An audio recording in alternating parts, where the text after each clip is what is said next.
Hej, jag heter Betna Gård. Jag arbetar som lärare och skolabokavörare i skolan vid Lögmannabreit.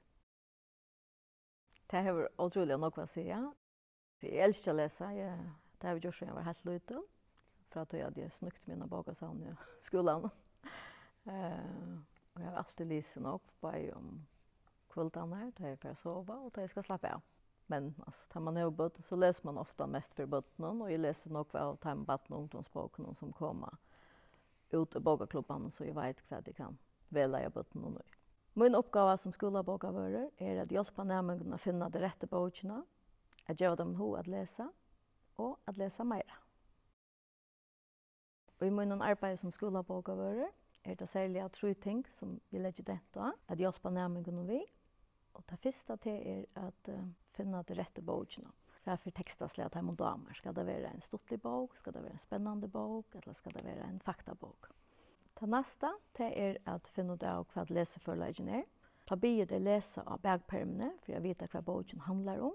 Hvis det är fler än 5 år som är trobult till dem så finner jag en nära bok. En ung hetja strys mot rom.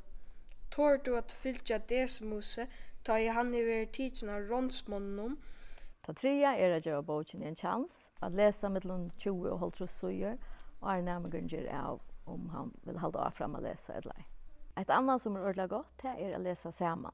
Då närmare välja till som boken att läsa och ta sig om det som de har läst. Och ta hjälper på hur de skiljer det som de har läst.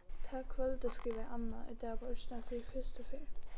Jag vånar att du förstår gömma mina låndamma och att du först att vara mer till Oka för stor. Ja, Oka heter det vad det är.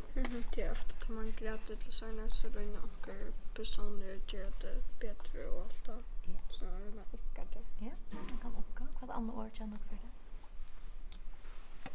Tröst. Ja, tröst. Det som är tydning för mig som skolabokavörare är att närmare känner sig väl till att komma bokavsavnet och att här tårar att spyrja mig om hjälp.